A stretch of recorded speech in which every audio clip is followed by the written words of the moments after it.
of salvation that cannot be moved. He's proven himself to be faithful and true. No is the rock, there is no God like ours. Open the ages, Yeshua is the rock.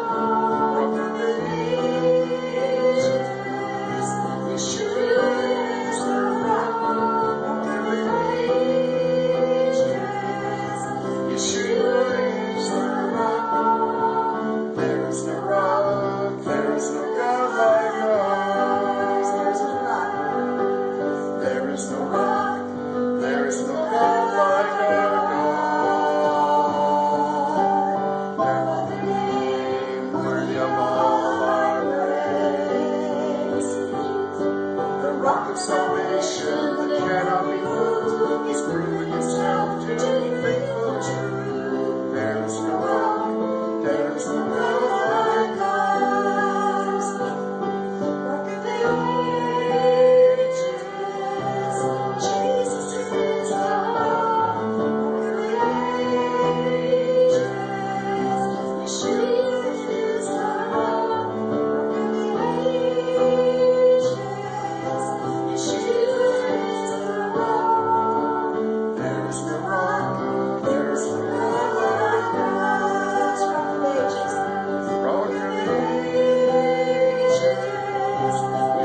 programs that are here to follow along, just to say the Shema with us, to honor the Lord with the crying prayer that he gave to his people.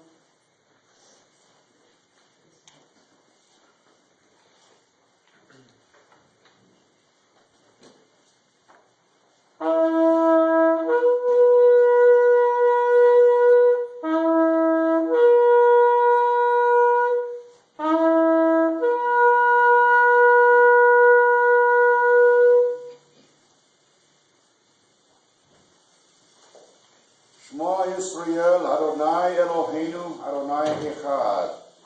Hear, O Israel, the Lord our God, the Lord is one. Baruch Shem Kevod Malkuto Lo'elom Vayeh. Blessed be the name of the glory of his kingdom, forever and ever. Ve'havta et Adonai Elohecha b'chol lavavecha uv'chol nafshecha uv'chol maudecha. You shall love the Lord your God with all your heart, with all your soul, and with all your might. V'hayu hadvarim hayela asher anoki mitzvah hayom ala vavecha. And these words which I command you today shall be upon your heart.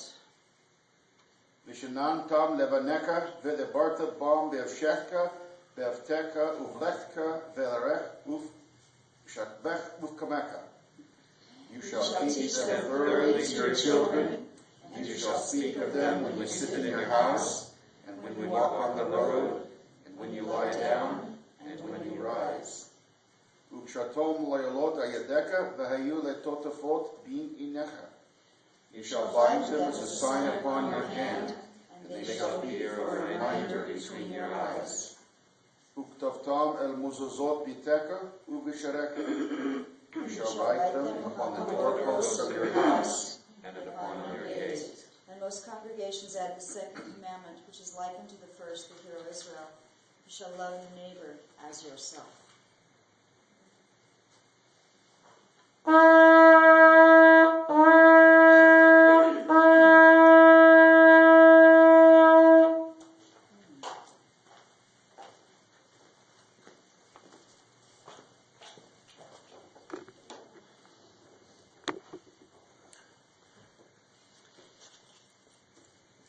Baruch atah Adonai Eloheinu melech haolam asher kiddushani b'toratcha v'natan lanu et hor ha'chaim ve'yashir mishkeinu sarah hashalom. Blessed are you, O Lord our God, King of the universe, who has sanctified us with your Torah and has given us the light of light, and Jesus our Messiah, the Prince of Peace. We delight in your Shabbat. If you know the dances, join the Jean. If you don't know the dances, just keep going in the same direction.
that is holy, of the Holy One. Breathe on us today, Father, through your Ruach. Breathe on us today, even as Yeshua said he would send the Comforter. He would send the one who would explain to us all things. Father, breathe on us with that Ruach. As we hear your word today, as we try to understand some parts that are said to be not even understandable. But Father, you have revealed things. You've revealed at least a part. And I pray and I ask that as we read the word, as we hear it, you will minister to us through your Ruach. That we will each hear a part that ministers to us directly. That we will not turn our attention away, but we may stay focused on all that is there. In the name of Yeshua HaMashiach, the Lord and our Savior. Amen. We're going to be reading a portion today that the rabbis say is one of those laws, one of those commandments, one of those things that is not possible to understand. They declare that even Solomon, in all of his wisdom and all of his glory and all of his intelligence that God gave him, was not able to understand this portion. Was not able to understand it. We're beginning in Numbers, chapter 19. We'll start with verse 1. And we'll be reading through to chapter 22, ending with verse 1 of 22. And we have 3 or 4 things that will be covered today. I want you to listen for the pictures of Messiah, because they're all throughout this passage. Numbers 19. Then the Lord spoke to Moses and Aaron, saying, This is the statute of the law which the Lord has commanded, saying, Speak to the sons of Israel that they may bring you an unblemished red heifer, in which there is no defect, and on which a yoke has never been placed. And you shall give it to Eleazar the priest, and it shall be brought outside the camp and be slaughtered in his presence. Next, Eleazar the priest shall take some of its blood with his finger and sprinkle some of its blood toward the front of the tent of meeting 7 times. Then the heifer shall be burned in his sight. Its hide and its flesh and its blood with its refuse shall be burned. And the priest shall take a cedar wood and hyssop and scarlet material and cast it into the midst of the burning heifer. The priest shall then wash his clothes and bathe his body in water, and afterward come into the camp. But the priest shall be unclean until evening. The one who burns it shall also wash his clothes in water and bathe his body in water, and shall be unclean until evening. Now a man who is clean shall gather up the ashes of the heifer and deposit them outside the camp in a clean place. And the congregation of the sons of Israel shall keep it as water to remove impurity. It is purification from sin. And the one who gathers the ashes of the heifer shall wash his clothes and be unclean until evening. And it shall be a perpetual statute to the sons of Israel and to the alien who sojourns among them. The one who touches the corpse of any person shall be unclean for 7 days.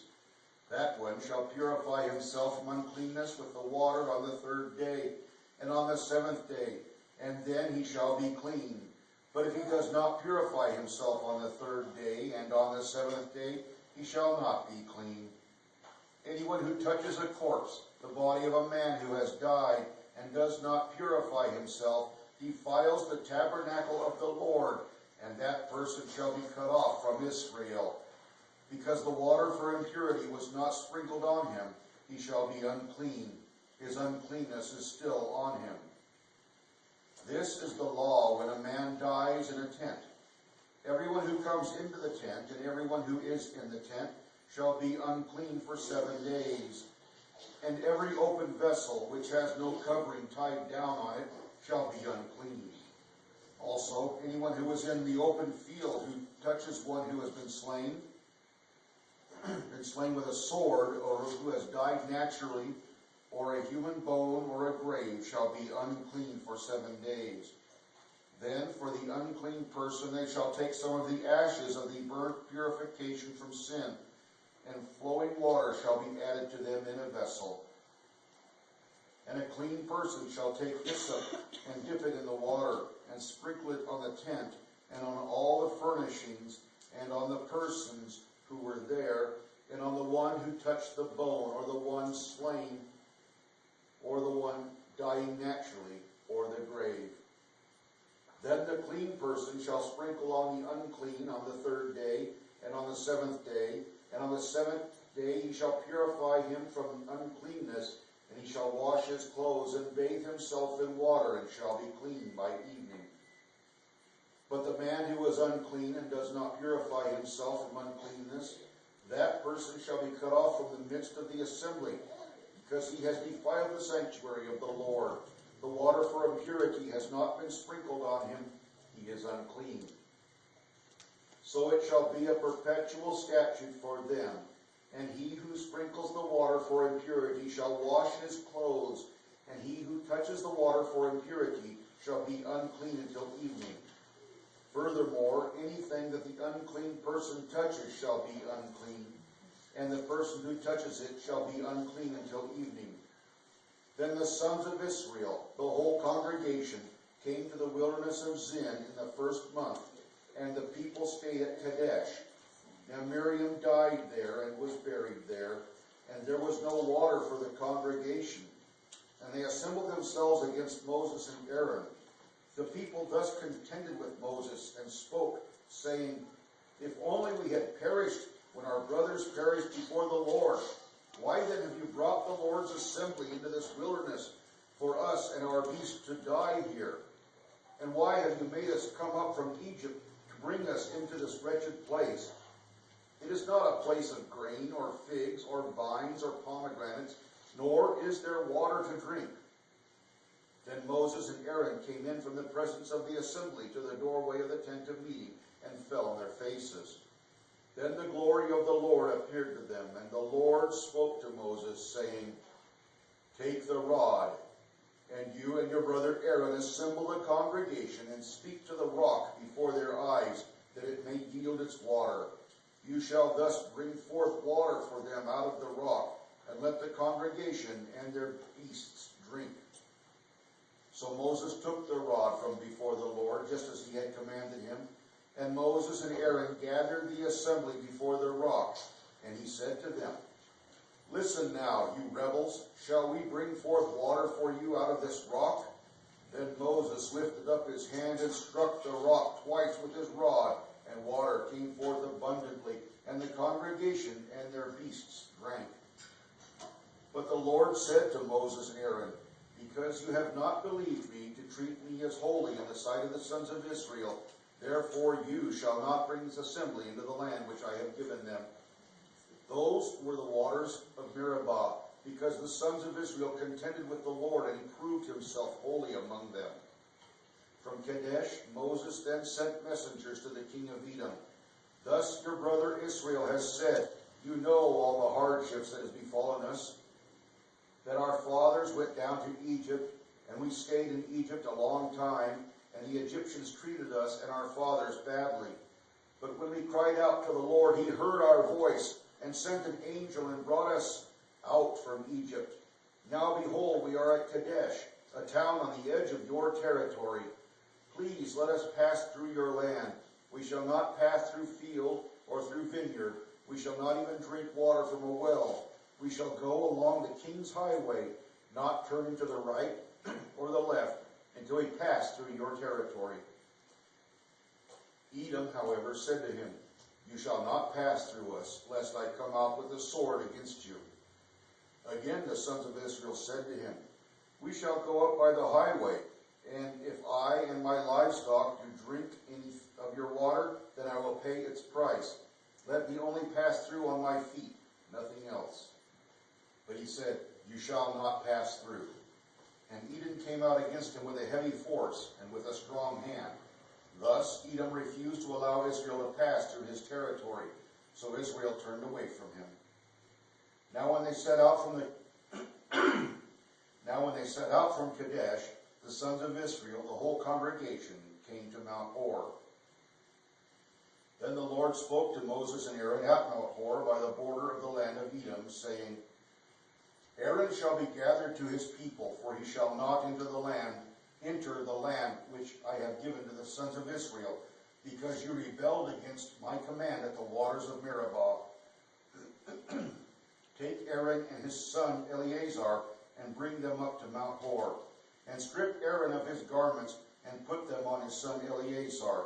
So Aaron will be gathered to his people, and will die there. So Moses did just as the Lord had commanded, and they went up to Mount Hor in the sight of all the congregation. And after Moses had stripped Aaron of his garments and put them on his son Eleazar, Aaron died there on the mountaintop. Then Moses and Eleazar came down from the mountain. And when all the congregation saw that Aaron had died, all the house of Israel wept for Aaron 30 days. When the Canaanite, the king of Arad, who lived in the Negev, heard that Israel was coming by the way of Atharim, then he fought against Israel and took some of them captive. So Israel made a vow to the Lord and said, If thou wilt indeed deliver this people into my hand, then I will utterly destroy their cities. And the Lord heard the voice of Israel and delivered up the Canaanites. Then they utterly destroyed them and their cities. Thus the name of the place was called Hormah. Then they set out from Mount Hor by the way of the Red Sea to go around the land of Edom, and the people became impatient because of the journey. And the people spoke against God and Moses. Why have you brought us up out of Egypt to die in the wilderness? For there is no food and no water, and we loathe this miserable food. And the Lord sent fiery serpents among the people, and they bit the people, so that many people of Israel died. So the people came to Moses and said, We have sinned because we have spoken against the Lord, and you intercede with the Lord that he may remove the serpents from us. And Moses interceded for the people. Then the Lord said to Moses, Make a fiery serpent and set it on a standard, and it shall come about that everyone who is bitten, when he looks upon it, he shall live. And Moses made a bronze serpent and set it on the standard. And it came about that if a serpent bit any man, that he looked to the bronze serpent, and he lived. Now the sons of Israel moved out and camped at Oboth. And they journeyed from Oboth and camped at Iabarim in the wilderness, which is opposite Moab to the east. From there they set out and camped in Wadi Zered. From there they journeyed and camped on the other side of the Arnon, which is in the wilderness that comes out from the border of the Amorites. For the Arnon is the border of Moab, between Moab and the Amorites. Therefore it is said in the book of the wars of the Lord, Wahid and Suphah, and the wadis of the Arnon, and the slope of the wadis that extends to the side of Ar, and leans to the border of Moab. And from there they continued to Beer. That is the well where the Lord said to Moses, Assemble the people that I may give them water. Then Israel sang this song, Spring up, O well, sing to it, the well which the leaders sank, which the nobles of the people dug with the scepter and with their staffs. And from the wilderness they continued to Mattanah, and from Mattanah to Nahaliel, and from Nahaliel to Barmoth, and from Bamoth to the valley that is in the land of Moab, at the top of Pisgah, which overlooks the wasteland. Then Israel sent messengers to Sihon, king of the Amorites, saying, Let me pass through your land. We will not turn off into field or vineyard. We will not drink water from wells. We will go by the king's highway until we have passed through your border. But Sihon would not permit Israel to pass through its border. So Sihon gathered all his people who went out against Israel in the wilderness, and came to Jahaz, and fought against Israel. Then Israel struck him with the edge of the sword, and took possession of his land from the Arnon to the Jabbok, as far as the sons of Ammon, for the border of the sons of Ammon was Jazer. And Israel took all these cities, and Israel lived in all the cities of the Amorites, in Heshbon, and in all the villages. For Heshbon was the city of Sihon, king of the Amorites, who had fought against the former king of Moab, and had taken all his land out of his hand, as far as the Arnon. Therefore, those who use Proverbs say, come to Heshbon, let it be built. So let the city of Sihon be established. For a fire went forth from Heshbon, a flame from the town of Sihon. It devoured Ar of Moab, the dominant heights of the Arnon. Woe to you, O Moab! You are ruined, O people of Shemosh. He has given his sons as fugitives, and his daughters into captivity to an Amorite king, Sihon. But we have cast them down. Heshbon is ruined as far as Dibon. Then we have laid waste even to Nophah, which reaches to Medeba. Thus Israel lived in the land of the Amorites. And Moses sent to spy out Jazar, and they captured its villages and dispossessed the Amorites who were there. Then they turned and went up by way of the Bashan, and Og, the king of Bashan, went out with all his people for battle at Edrei. But the Lord said to Moses, do not fear him, for I have given him into your hand, and all his people and his land, and you shall do to him as you did to Sihon, king of the Amorites, who lived at Heshbon. So they killed him, and his sons, and all his people, until there was no remnant left, and they possessed his land.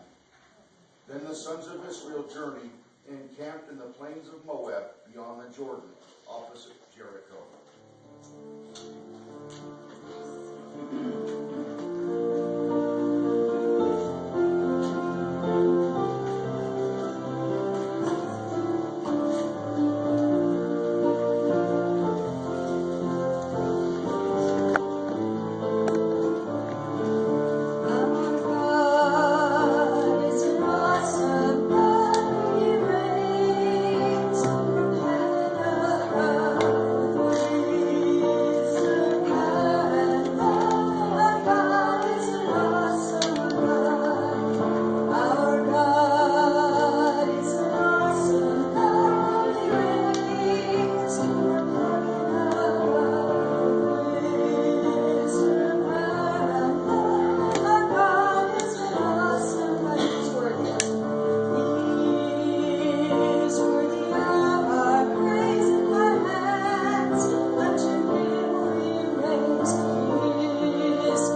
Abba, thank you. We know that you have provided us a Savior.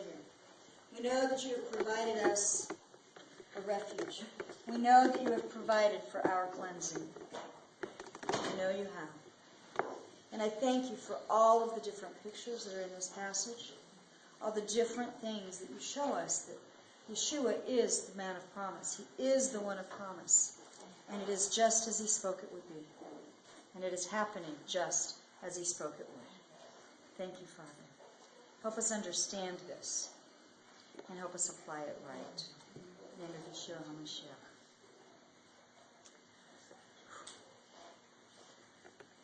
We get many more people, we need a bigger place, right?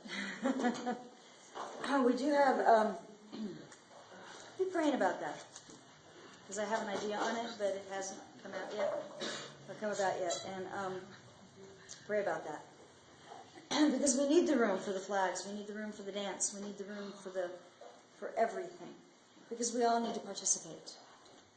And God moves that way. He moves that way. He works that way.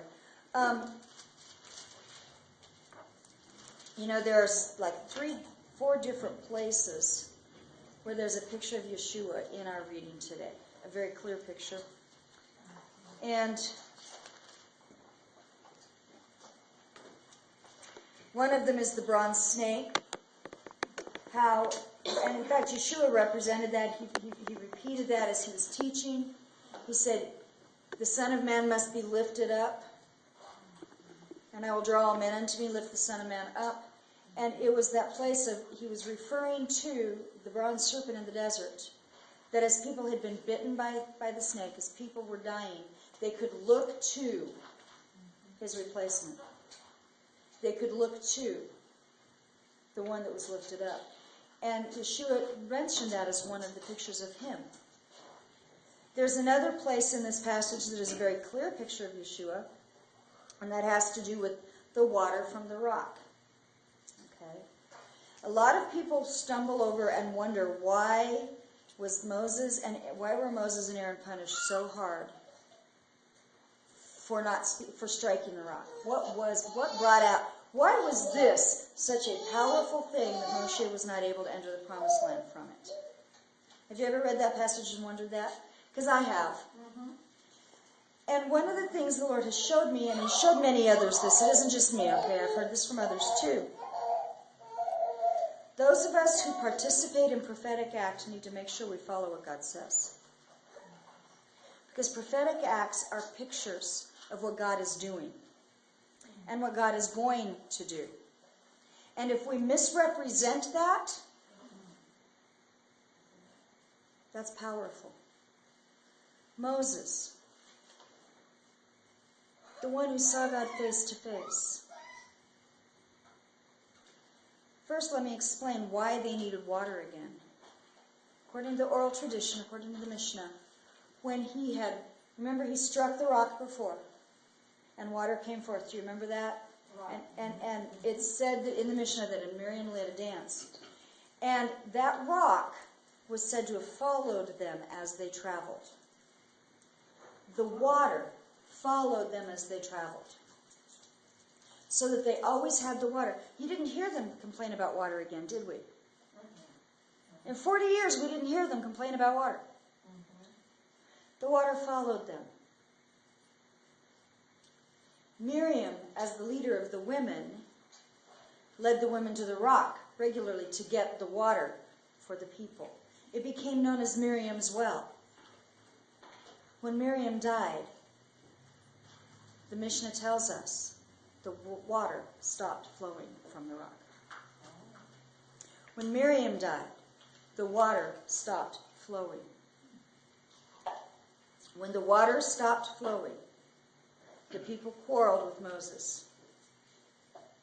And once again, if we just died in Egypt, we hear that phrase from them a lot, right? Once again, my life would have been easier, right? I don't think so.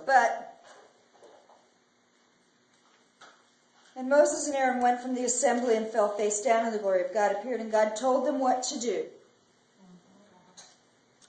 And Moses stood before that rock, and he raised his arm, and he said this, Listen, rebels. Must we bring water out of this rock? Okay, there's a couple of problems here. One, who's bringing water? It's not Moses. Moses does not bring the water. God does. One of the reasons I think he did this, and one of the reasons he reacted the way, as if he really needs an excuse, but Miriam, it had begun to be called Miriam's well. Miriam died. Moses is going, what? You want the miracle from me that Miriam has brought? Attributing that miracle to Miriam in his grief. Saying, what? I'm supposed to step in my sister, And you think about it this way. Miriam was his older sister. She saved his life. She's the reason he knew who he was. Because she went and got the nursemaid, which was his mother. Miriam, he looked to Miriam. Miriam dies. Water stops. And it's almost as if, what am I supposed to do about this? She died. There's this whole place. But then it says he struck the rock twice with his staff, and water gushed out. The community and the livestock drank. Now, the first time God had him to go to the rock, he had him strike the rock, correct?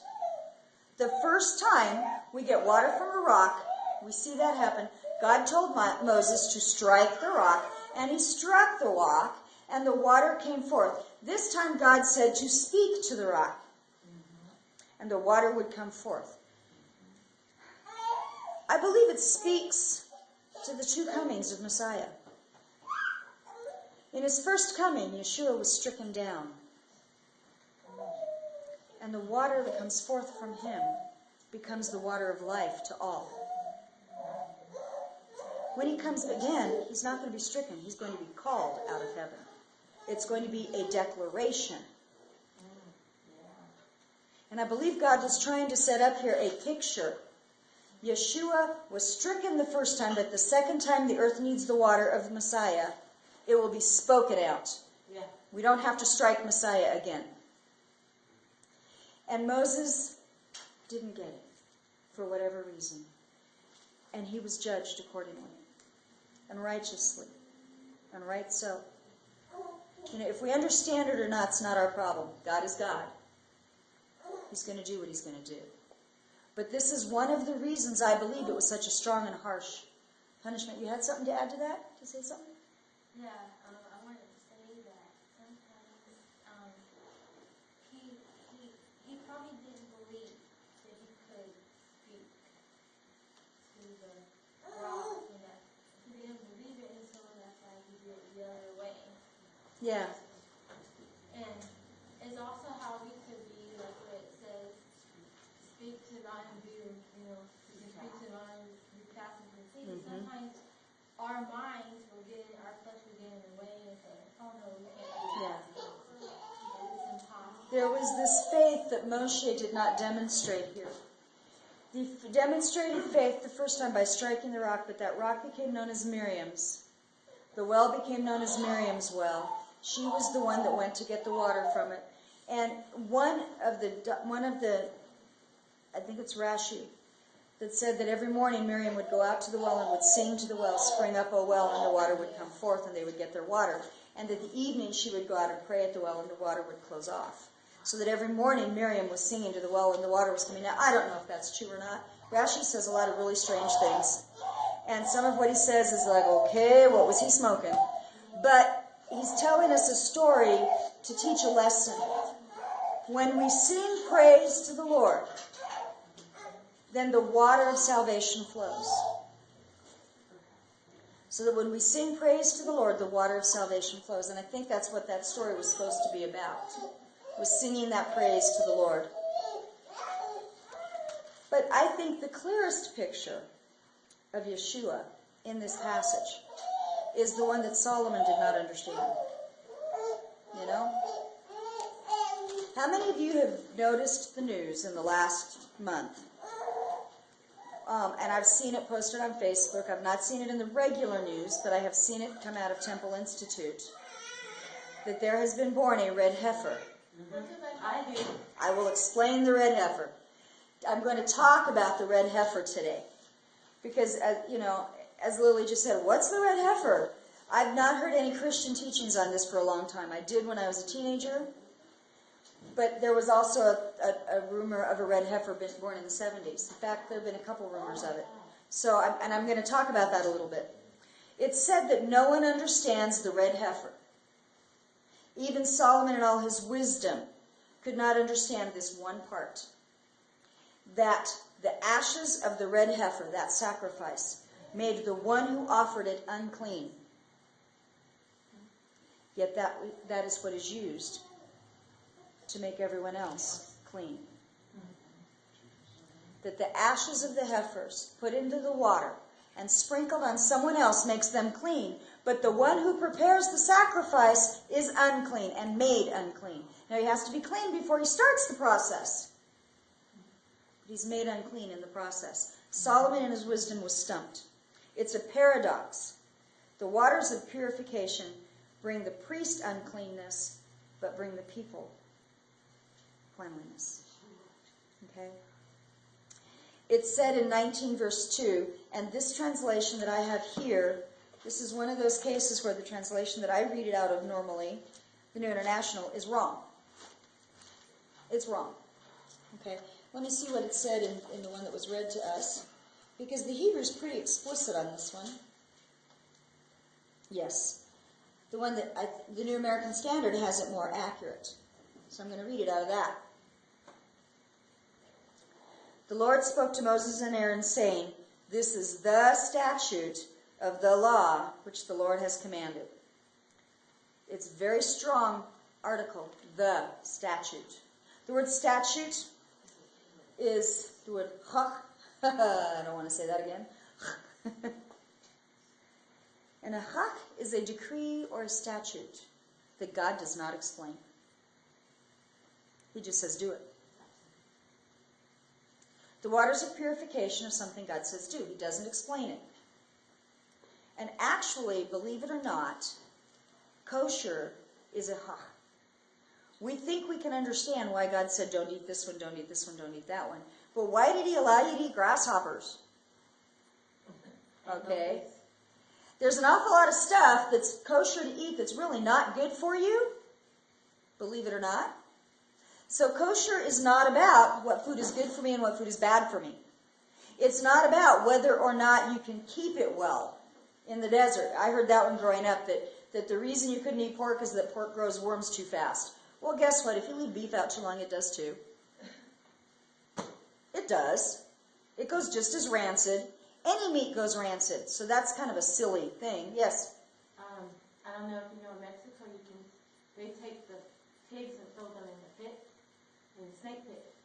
Because if you have any type of poison or anything arising, you take a piece of pork. That's how they do it in the south, east, and they put like the Georgia and stuff. They put the pork, and it pulls out the information on them. See, there are good things to be had and things we cannot eat. So really, kosher is it's a statute that God does not explain, other than he says, I want you to be different. Here's one of the differences. Here's one of the differences. I know it's kind of funny, but I've caught more flack for not eating pork than probably any other thing I've decided to follow. That's right. Which is really interesting to me, because what's it to you if I don't eat pork? That's right. What's the problem here? But that having putting all that aside, a statute is a decree God does not explain to us. He does not tell us why. He wants us to obey just because he said so. That's right. I'm God, you're not, do it. If you love me, keep my commandments. Right? But there are things that he shows us that help us understand parts of why and parts of what it does for us. The red heifer is so mysterious. And yet it is it is said to be the one that is most difficult to understand. The one. And I see it a slightly different way. I see it also as the one upon which all others rest. Because of this, when we are brought into contact with death, we become unclean. Unclean is not about whether or not you're dirty or whether or not you're sinful. It has to do with your relationship to death. Death is the final enemy Messiah will destroy. Death is the enemy of God. When we carry the aroma of death on us from having come in contact with a dead body, that aroma is displeasing to the Lord. And cleansing is absolutely essential. Without that cleansing, all the rest of it falls apart. Which makes it really difficult right now, because there's no water of purification available right now. There are some who think they know where it's at, the prior vessel. There's a couple that are looking for it. And the reason they're looking for it is this. When a red heifer is sacrificed and the process is done, they take the little bit of the last one. They put it in a new jar. They put the new on top of it, so it becomes mixed. So that the red heifer, the waters of purification that were available at the time of Yeshua, had touched the waters of purification that Moshe oversaw. Because the little was mixed with, the old was mixed with the new. The old was brought to the new. The old was brought into the new. The old was brought into the new. The old was brought into the new. 9 times. 9 times. Moses was the first. Eleazar the priest was the one who sacrificed. The next one was Ezra. The waters of purification lasted. Whether it was because they didn't use them right or what, I don't know. But the waters of purification started with Moses, and then Ezra was the next time a red heifer was sacrificed. And then it records 5 more priests that followed, which does not add up to 9, I know, because 2 of the priests actually offered it twice. But there have been 9. According to Maimonides, the great Rambam, the 10th will be brought by none other than Messiah himself. Now, Rambam isn't around today. He's been gone a very, very long time. But his teachings have lasted. There have been 9. Rambam says the next will be brought by Messiah. Can you imagine how much they're looking for the next? When a red heifer is identified, the speculation begins. Without a red heifer, the Temple Institute can build a temple, but no one can officiate in it. Without the sacrifice of the red heifer, there's no high priest. Cannot be cleansed, cannot be made possible. Without a red heifer and the sacrifice of the red heifer. And so, of course, they're always looking for a red heifer to be born in Israel. Okay, this is one of the problems I see with the one that they're looking at right now. It was born in Texas. Texas isn't Israel, people. You may like Texas, but it's not Israel. But at the same time, the question is raised, does it have to be born in Israel? And there's arguments of that going on right now at the Temple Institute in the back rooms. They're not talking about it. Not publicly yet. But they have publicly declared that they are sending a representative to look at the red heifer to examine it. The red heifer they're looking at right now is 6 months old. The question is this the red heifer that we're going to be able to use for our sacrifice? And if it is, we're looking for Messiah. Well, I'll may answer your question as I go, okay? So if you've got questions, let's wait until the end, because I may answer it. There's some things I bring up that, I remember hearing about one in the 70s. I've not found any information on it, but I remember my dad talking about it, all excited, because my dad has been watching the building of Jerusalem for a long time. And he's been studying the stuff of the end times for a long time. And we spend a lot of time talking about what has to happen before Messiah comes. What has to be in place for Messiah to come. What needs to happen next. Not only that, but what will follow that, and what will follow that, and what is the path, what is the pattern? Well, we know the Antichrist is going to offer a sacrifice in the temple that desecrates it. Okay, so that means there has to be a temple. So there has to be a temple. Somebody's going to have to build it somehow. The motto of the Temple Institute, I saw on one of their pages, if we build it, he will come. Oh my. Wait, what? If we build it, he will come. They believe and they are teaching and they are focusing on this. If we get the water, if we build it, Messiah will come because Messiah has to consecrate it. Because Messiah will be the one to offer the next red heifer, to bring about the waters of purification. We build it, then Messiah has to come. Because as we know, Rambam said Messiah would do the templing. So they can't do it. But they can examine that red heifer. There was one identified in 1997. It was re-examined in 1998, and I think it was just about 6 months later, it was found to have a patch of black hair. Now, when I say red heifer, it has to be perfectly red. There cannot be two hairs of another color next to each other. Okay. So a lot of us, we're used to seeing cattle that are red. But what we don't know is there's other color hair underneath that. Okay. There's often white under that, or there's black under that, or there's patches of white or black that come through. There was another one identified in 2002.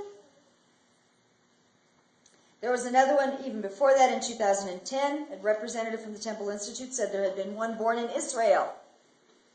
And they were watching that one. The one that was identified in 2010 ended up being named Melody. They named her. But before she was old enough, they found patches of non-red hair. Again.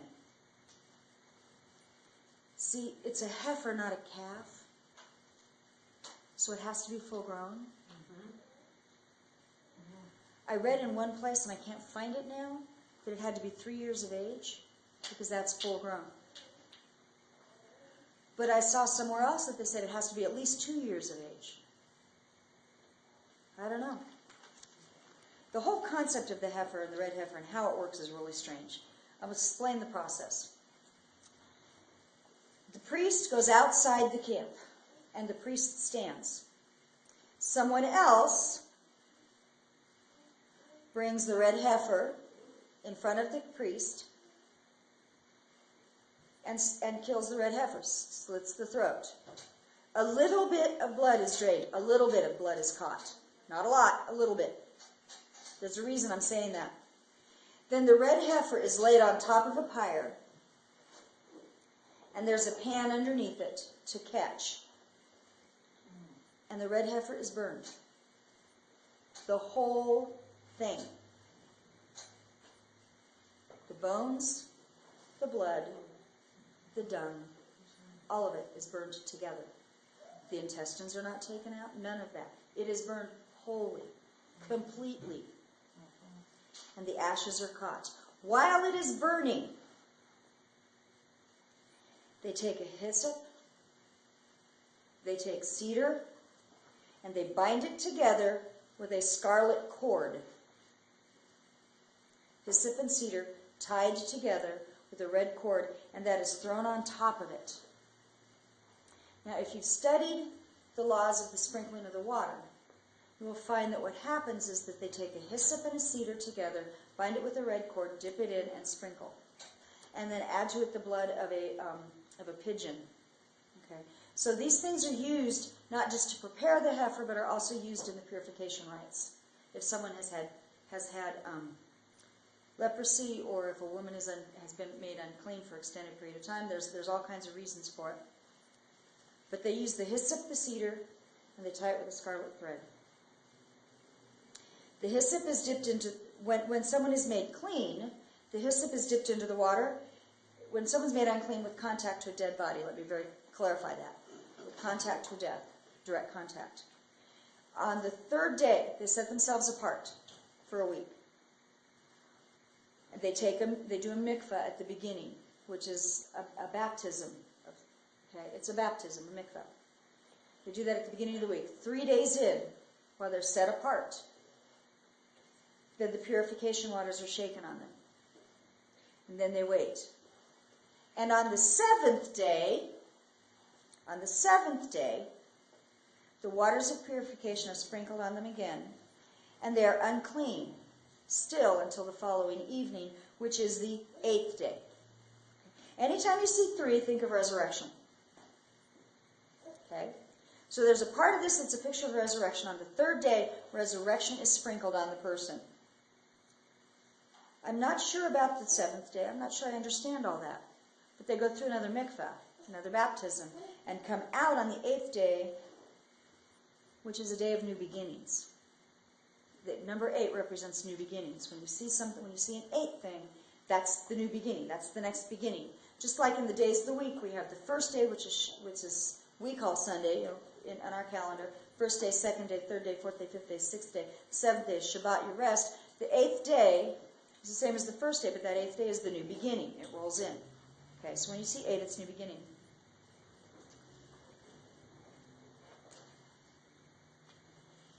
But the blood is burned with it. It is the only sacrifice where that happens. The sages will tell you there's a correlation, that the biggest correlation is between the red heifer and the golden calf.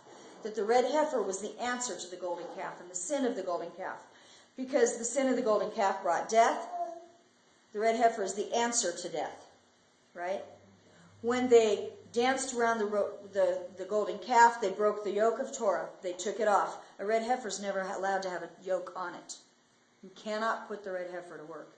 During the whole time of its life, it cannot have a yoke on it. So just like they threw off the yoke of Torah, God says, I'm not putting a yoke on this. I want you to see that. The ashes, remember what happened when Moses did the golden calf, threw it into the fire and it burned, and he took the ashes and he put them in the water and people drank the water and got sick, right? So the ashes of the golden calf brought judgment. But the ashes of the red heifer bring new life and cleansing. The sins of Israel are likened unto red. You know, we think of sin as being black, but God says it's red. Though your sins be as scarlet, in Isaiah it says, they will be as white as snow. The sins are red, made white as snow. Ashes are white. When it has been cleaned completely, when it has been burned thoroughly. And part of the role of the high priest was to make sure the red heifer is thoroughly burned, completely, every part. It's all ashes. The hyssop represents those who are humble and of low birth. The cedar represents those who stand tall and strong, proud and high birth. But the sin, the red cord wrapped them together, so that the proud and the humble both fell in terms of honoring the golden calf. And so both are taken and put together with their sin into the fire. By the way, the red color that's used comes from a worm. I didn't know this part. I went, what? To have the red cord, it had to be kind of like in the tallits, we have the cords that are, let's see if I've got one. Cords, it's supposed to be tied with the tzitzit, have a blue cord throughout. Okay, in many traditional houses, you will not have the blue cord in it. It will be all white. Because the blue cord was supposed to be made from a particular animal, a particular shell. And they're still arguing over which one it is. But it was supposed to come from that to make the blue for the tabernacle and the blue for the tzitzit, to remind us of the word. So, just like that's supposed to come from that, the red for the cord is supposed to come from a particular creature, which is a worm. And David, when he was in his depression after his sin, referred to himself as like unto a worm. Sin causes us to be like unto a worm. And so that worm is wrapped up around it. But I want to tell you something from a Messianic perspective. Okay? Enough of the Jewish perspective, which is good. And there's a lot in it. And sometimes we really need to understand that. As I was speaking to someone yesterday about something else, we talked about the fact that prophecy often has dual places, has other places of application besides the final one. Okay? When God gives a prophecy or a prophetic word or a prophetic act, often there is an almost immediate response. There's something that happens right away. But then there's that which is going to happen farther down the road. That's the bigger picture. The same thing is true with this. The red heifer did represent a cleansing for the people from the sin of the golden calf. Why is it put in this passage? Because God is going to tell us about the death next of very important people. When he talks about the death of Miriam and the death of Aaron. And all the people mourned because all the people were in contact with them. So now all the people needed to be cleansed. The red heifer is unique. It is a unique sacrifice. It's the only time that the color of the animal is mentioned. If you have a lamb to bring to sacrifice, and by the way, most of the time it had to be over a certain age. It wasn't a cuddly little 6-week-old, which we see pictures of all the time. It was an older lamb. But the picture of the lamb could be any color. Have you ever seen one that's got black spots on it? I have. It can still be perfect, healthy, and perfect for sacrifice. It can still be okay for that. The bull at Yom Kippur, it doesn't specify if it has to be of a certain breed or type. It's a bull. The goats used at Yom Kippur are supposed to be without blemish, but it doesn't refer to their coloring. It refers to without any kind of damage, without any wounding. But the red heifer has to be red. It has to be perfectly red. It is burned outside the camp. It's the only sacrifice that is not made in the temple. It's taken and carried out, so that when it is sacrificed, it's carried outside the city. Everything else is done in the temple. It's the only sacrifice that causes the one offering it to become unclean. It's the only one that causes contamination to the one that offers it.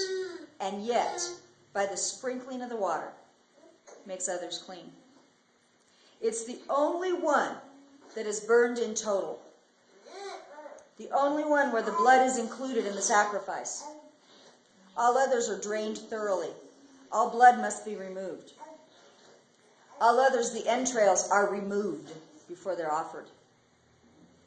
All others are actually slaughtered in such a way that the high priest eats a portion, and the people who brought it have a portion to share and eat. All other sacrifices are shared sacrifices. The meat is not burned up on the altar. A portion is burned on the altar. The blood is sprinkled and drained away. The ashes are caught and carried away. And the one who carries away the ashes from the sacrifice in the temple becomes unclean until evening. But he's carrying it away, and those ashes are taken outside the city. Well, this is just the opposite. It's done outside the cities, the ashes are collected, and they are brought in to the temple. And the one who does that is made unclean. Yeshua was perfect without defect, and I'm going to give you some verses. You can look them up at home if you want to. But Yeshua was perfect and without defect. It's in 2 Corinthians 5, verse 21. The Gospel of John 8:46. Just as the red heifer was not marred, he was perfect. He had 3 full years of service as Messiah, walking. When he died, he was taken outside the city limits. Outside the city limits. That's in Hebrews 13:13, and in the gospel stories you'll read it, where he was taken out of the city to the hill of Golgotha. He, we are told, became sin for us, that we might not have sin. 1 Peter 1:2. We who have been chosen according to the foreknowledge of God by the Father through the sanctifying work of the Spirit, for obedience to Jesus Christ and the sprinkling by his blood. Have you ever tried to understand that? The blood was burned into the ashes. When the ashes were put into the water, it was as if the blood was itself in the water. We are sprinkled and made clean.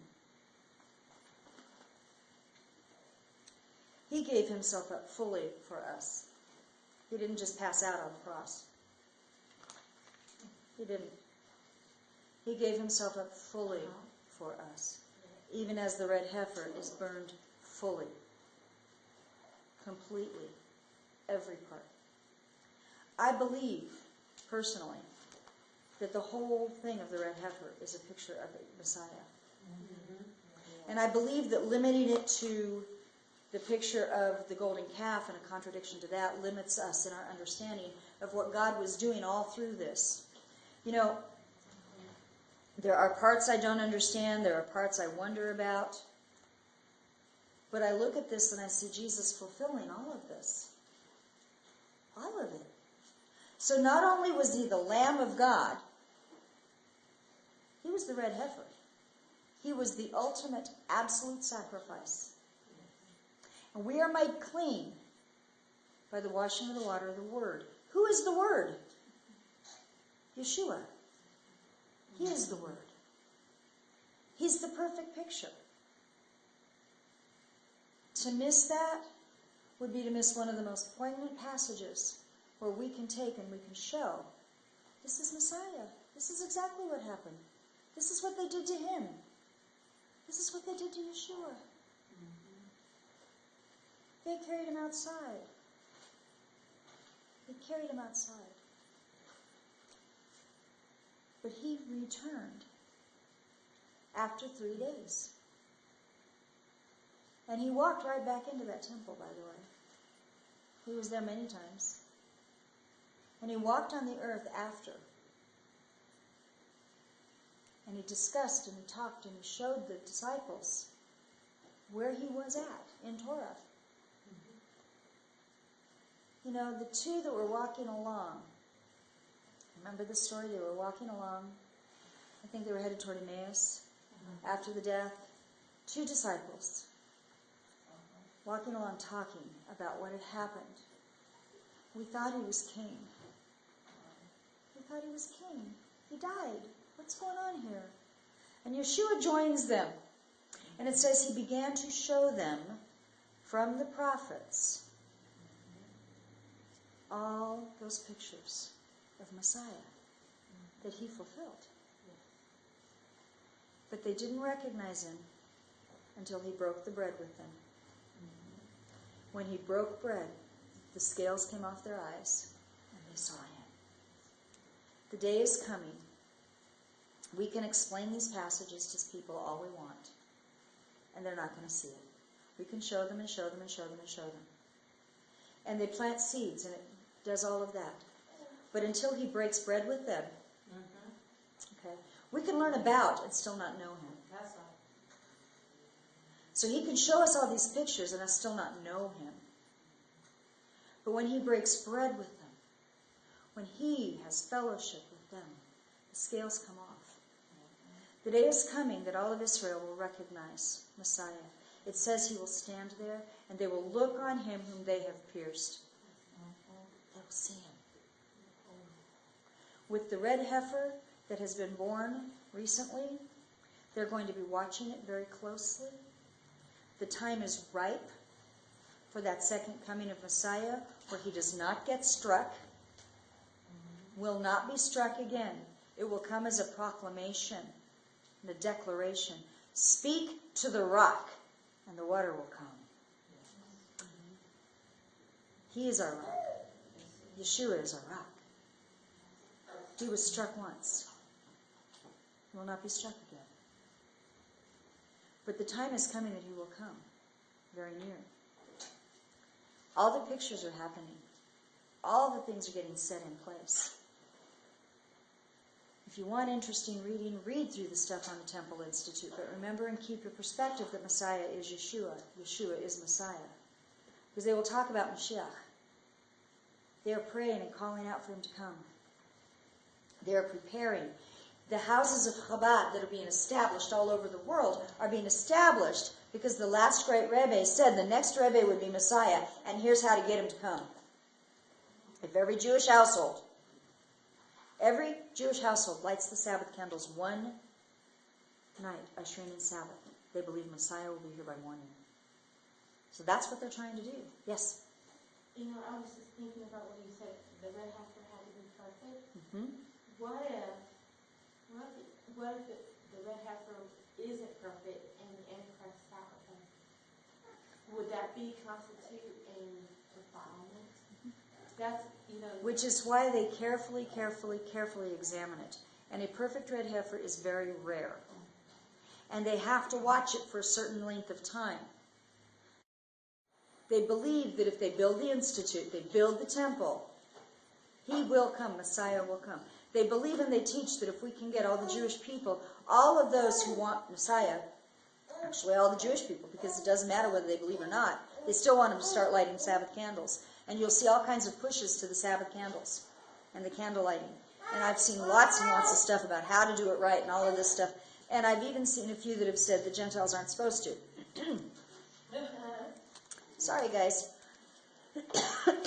One of the reasons that they do that is because they believe the whole problem with the golden calf came about because of the mixed multitude that came with Moshe. And the mixed multitude were the ones that led all of this. And the mixed multitudes were the ones who started the complaining. And because Moshe allowed the mixed multitudes to come along, God said, get down there to your people. I don't buy that. I don't buy that. But that is one of the reasons that many Jewish households actually discourage a Gentile learning how to do this stuff. They don't want the mixed multitude when Messiah comes again. When Messiah comes, they don't want a mixed multitude to pull them off. What they don't know is the next one they think is Messiah will not be. Why? Because the word tells us the Antichrist must come first, that there will be a desecration of the temple. So there will be a Messiah, one they believe is Messiah, who will probably do the offerings, who will get it all set up, and then after a length of time is going to turn his back on them. And then the real Messiah comes and wipes them out. It's fun. There's lots of speculation. I want you to know that. There's lots of different speculations about when it happens, how it happens, all these different things. There's a whole lot there we don't understand. And here's my belief on it.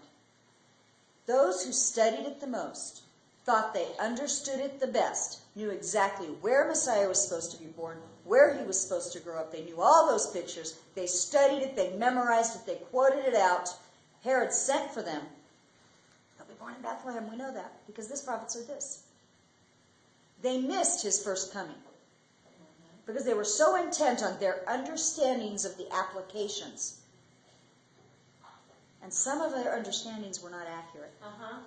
So that when I look at all of the speculations about end times and all those who teach on the rapture theories, the pre-rapture, post-rapture, mid-tribulation, all this stuff, I look at it and I say, you know what? Those who studied it best missed it the first time. I don't want to miss it the second time. I don't want to be one who thinks I know how it's supposed to be. And so when I talk to people that are really strong in any one of in any position, I always challenge them. And if it doesn't come out the way you think it should, will you still recognize Jesus? That's right. Will you recognize, or will you be one who falls away? I want to recognize him. I recognize him in Torah. I see him in these pictures. I see him as the red heifer. I see him as the rock. I see him as the snake held up. He is our salvation. He is our Lord. We look to him. I don't want to look to the theories. I don't want to look to all these other things. I could be totally off base with some of it, but that doesn't matter if I look to him. We can disagree about these things. People can look at me and go, I don't think he was the red heifer. I don't think that's accurate. I don't care. Do you see him? Do you see Jesus? Do you see Yeshua? Is he your Lord and Savior?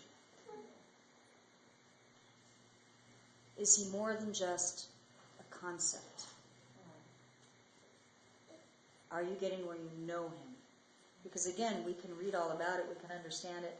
Yeshua taught them all along the way where he was, where the pictures of him were, but they didn't recognize him until he broke bread. Have you broken bread with Messiah? Have you broken bread with Messiah? If not, I'm going to challenge you to do that this week. Set aside a time and say, I believe in you. I believe these things, but I want it to be more than just believe these things. I want to see you. I'm not going to be just someone who thinks about it intellectually. I want to know you. I want that intimate. Think about that this week. Because without that, the rest of this is just head knowledge. Yeah. And that's what changes us. Mm-hmm. That's right. That's what changes us. And we need to be changed. We need to be changed. Because our King is coming soon. Very soon. And we need to know him so that we do not be deceived by the one who comes in his place. Yeshua said there will be many who come in my name. Mm-hmm. There will be those who say, oh, he's in the desert. Oh, he's over here. Oh, he's over there. Don't go. Yeshua said it.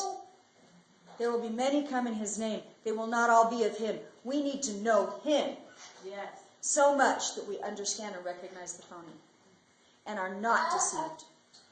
Because if those days are not shortened, even the elect will be deceived. I don't want to fall into deception. I want to know him. So I challenge you to look for him. He'll meet you.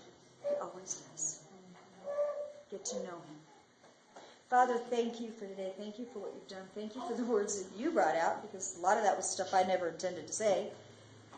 Notes and all, it doesn't matter. You get your message across. Father, I ask that we would each, when we see the pictures of you, go deeper than that. Go deeper than that. Go deeper than the pictures. I want a drink of the water that came from the rock. A drink of your Holy Spirit. I want that cleansing on me. And I want to know you, not just about you. Thank you for what you're doing, and I ask that your blessings upon this people for the rest of this day and for this week. May we come to a deeper understanding of who you are and how you're working in our lives. In the name of Yeshua HaMashiach, our Lord and our Savior.